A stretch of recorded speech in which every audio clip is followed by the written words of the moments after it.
तो इस एपिसोड के स्टार्टिंग में जो निंग फैंग है वो उसी गोलन के ऊपर बैठा था जो कि सोंगयांग का था। फिर पीछे से फैंग बोलता है, यानी कि टीचर फैंग बोलता है कि निंग फैंग के बच्चे तू बस इंतजार कर और देख। निंग फैंग बोलता है, अबे ये लाइन कहीं ना कहीं तो सुनी है। हाँ अभी याद आया, ये तो टीचर सर ने बोली थी। फिर पीछे से उसके स्टूडेंट बोलते हैं कि सर जी तुझसे तो ग्रेट हो, आप तो फकिंग जीनियस हो, और उसके सामने झुक जाते हैं जिससे कि उसको ट्रस्ट पॉइंट मिलने लगते हैं। फिर सिस्टम से एक नोटिफिकेशन आती है कि आपने 100 ट्रस्ट पॉइंट गेन किए, जिससे कि आपको एक नई एबिलिटी मिली है जिसका नाम है प्रोस्ट्रेशन। निंग फैंग बोलता है, क्या मुझे एक नई एबिलिटी मिली है? फिर सिस्टम उसे बताता है कि अगर होस्ट ने इसका इस्तेमाल किसी बंदे के ऊपर किया तो जो बंदा है वो जबरदस्ती होस्ट के सामने झुक जाएगा, चाहे उसकी इच्छा हो या फिर ना हो। फिर निंग फैंग बोलता है, क्या ऐसी एबिलिटी क्या होती भी है क्या? फिर वहाँ पे आती है लिंग जिंग, वो बोलती है कि तुम उठ जाओ, तुम तो बहुत ही बुरे लग रहे हो। फिर पीछे से निंग फैंग बोलता है कि जो लिंगजू है उसकी जबान बहुत ही ज्यादा तेज है और अभी समय आ चुका है उसको सबक सिखाने का और बताने का कि दूसरों की इज्जत कैसे करती है। फिर उसी स्किल का इस्तेमाल उस पर कर देता है जिसका नाम होता है प्रोस्ट्रेशन। फिर लिंगजिंग बोलते हैं, तो ठीक है तुम्हें इसमें मजा आ रहा है तो तुम झुके रहो, मैं तो यहाँ से जाती हूँ। लेकिन जाते जाते रुक जाती है और बोलती है कि मेरे पैर तो अपने कंट्रोल में भी नहीं है, ये क्या हो रहा है? और वो भी झुक जाती है उसके सामने, यानी कि निंग फैंग के सामने। फिर उसके साइड वाले बंदे बोलते हैं कि देखो यहाँ तक कि जो लिंगजिंग है उसने भी टीचर के सामने घुटने टेक दिए है और उसका जो एटीट्यूड है वो तो पूरी तरह चेंज हो चुका है, जिससे कि जो लिंगजू है वो बहुत ही ज्यादा शर्माने लगती है।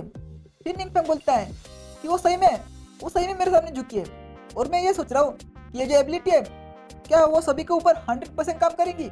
फिर पीछे से आता है ज़ैंग तियांग, वो बोलता है कि तुम उठ जाओ, हमारे जो टीचर है ना उनको ये सब पसंद नहीं है तो तुम उठ सकते हो।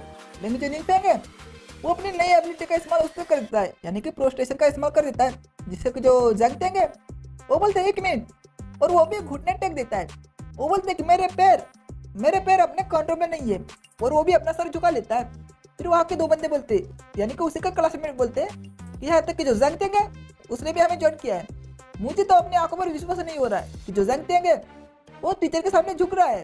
फिर जो निंग फैंग है वो बोलता है कि क्या वो अभी भी वहाँ पे खड़ी है एक बच्ची, मुझे लगता है कि वो इसके बारे में क्या फील कर रही होंगी।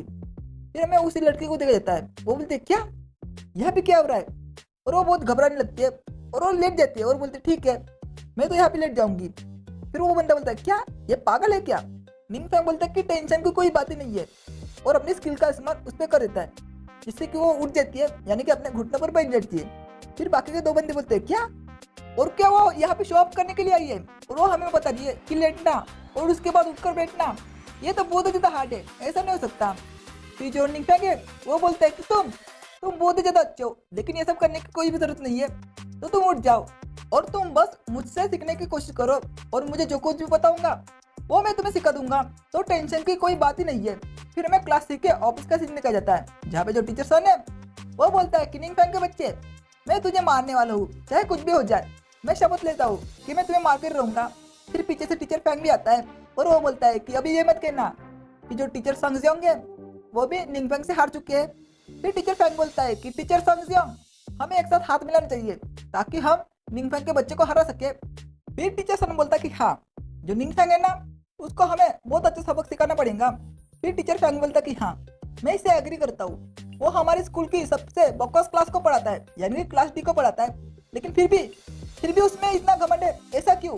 टीचर सन बोलता है कि हाँ लेकिन क्या तुम उसको ऐसे जाने देने वाले हो? टीचर फैंग बोलता है कि बिल्कुल भी नहीं, मैं तो उससे अपना बदला लेने वाला हूँ, लेकिन उसने अपनी कुछ एबिलिटी को फिर से वापस हासिल कर लिया है तो उसको हराना थोड़ा मुश्किल हो सकता है। टीचर सन बोलता है कि ना इतनी कम समय में वो अपनी पूरी रिकवरी नहीं कर सकता, मुझे इस पर विश्वास नहीं है। फिर वो दोनों प्लान बनाने लगते हैं और बोलते कि हाँ क्या तुम ये कह रहे हो क्या? ठीक है हमें आज रात को ही करना पड़ेगा। लेकिन जो प्लान है वो बाहर से एक लड़की सुन लेती है। फिर हमें निंग फैंग को दिखाया जाता है, वो बोलता है कि जो जीनियस टीचर सिस्टम है वो तो बहुत ही ज़्यादा अच्छे है, इससे मैंने 2 स्टूडेंट के जो पोटेंशियल है उसको मैक्सिमाइज किया है, यानी कि बढ़ाया है, वो भी एक दिन में, और अगर ये मैं खुद के ऊपर इस्तेमाल कर सकता ये तो उससे भी ज़्यादा अच्छा होता। फिर वहाँ पे टीचर सन फैंग आता है। टीचर सन बोलता है कि हेलो निंग फैंग, लेकिन टीचर फैंग बोलता है कि हमने हमारा मामला सेटल नहीं किया अब तक, तो हमें यही भी करना होगा। टीचर सन बोलता है कि हाँ, लेकिन निंग फैंग बोलता है, क्या तुम मेरे यहाँ पे इंतजार कर रहे हो? क्या तुम मेरे लिए खाना खरीदने वाले हो क्या? उन दोनों का आ जाते गुस्सा, वो बोलते क्या सपना देखना बंद कर। लेकिन टीचर सन बोलता कि हाँ तुम बहुत ही ज्यादा पास हो क्योंकि हमें तुम्हें कुछ देना है। टीचर फैंग बोलता कि हाँ और क्या तुम्हें नकल सैनिक पसंद है क्या? फिर निंग फैंग बोलता है कि हाँ, मैं देख सकता हूँ कि तुम लोग इतने नाराज क्यों हो, लेकिन तुम सही में मुझसे फाइट करना चाहते हो। टीचर सन बोलता है कि तुम्हारे बारे में किसको परवाह है, और तुम्हारे पास एक चांस है कि तुम अभी अभी इस स्कूल को छोड़कर जा सकते हो। फिर पीछे से टीचर फैंग बोलता कि हाँ, अगर तुम नहीं जाओगे तो तुम मर जाओगे या फिर तुम्हें बहुत ही ज्यादा चोट लगेगी, और इतना जिद्दी होने के लिए तुम खुद ही जिम्मेदार रहोगे। फिर निंग फैंग बोलता है कि हाँ मैं समझ गया, लेकिन मेरा एक और सवाल है, क्या तुम्हें सही में लगता है कि तुम मेरे सामने टिक भी पाओगे? जिससे कि टीचर सन को आ जाता है गुस्सा, वो अपने कपड़े फाड़ लेता है और बोलता है कि निंग फैंग के बच्चे, तुम्हें इतना घमंड नहीं करना चाहिए, और अपने एक बिस्ट को समन करता है और बोलता है तो क्या हुआ, तूने आज मुझे मैजिक स्किल में हराया है, लेकिन मुझे पूरा यकीन है कि मेरे लाइफ फोर्स से जो समन किया हुआ बिस्ट है उससे तुम लड़ नहीं पाओगे। फिर निंग फैंग बोलता है कि मैं सोच रहा हूँ कि मेरी जो स्किल है ना प्रोस्टेशन, क्या वो इन दोनों इडियट पर वैसे ही काम करेगी जैसे कि बाकियों के ऊपर करती है।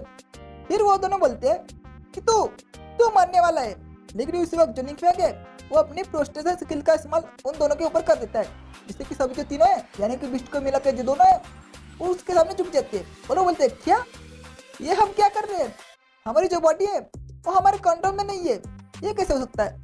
और पीछे से वही लड़की आती है और बोलती है कि मुझे कुछ ना कुछ करना पड़ेगा, मैं ऐसे ही खड़ी नहीं रह सकती, और अगर मैं कुछ करूंगी तो जो टीचर निंग फैंग है उसको कुछ ना कुछ मदद मिलेगी।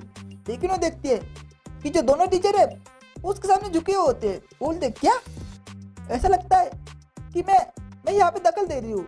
फिर निंग फैंग बोलता है कि अभी मैं तुम दोनों का क्या करूँ? लेकिन जो टीचर सन है वो बोलता है कि मैं तुझे मारने वाला हूँ, ये याद रखना। लेकिन जो टीचर फैंग है वो अपने चक्कू से अपना हाथ काट लेता है ताकि वो अपने गोलम को समन कर सके, और बोलता है कि मैं तुझे आज मारने वाला हूँ, चाहे कुछ भी हो जाए, तू तो आज मरने वाला है बेटे। लेकिन जो निंग फैंग है वो बोलता है कि मुझे तुम्हारी फाइटिंग स्पिरिट पसंद आई।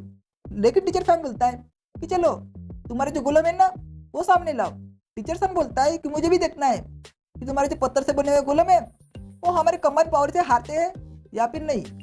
लेकिन निंग फैंग बोलता है क्या, मैजिक, ये तो स्किल है, नॉर्मल स्किल है, मैं तुम दोनों को हराऊंगा जब तुम अपने स्ट्रॉन्गेस्ट एबिलिटी का इस्तेमाल करोगे।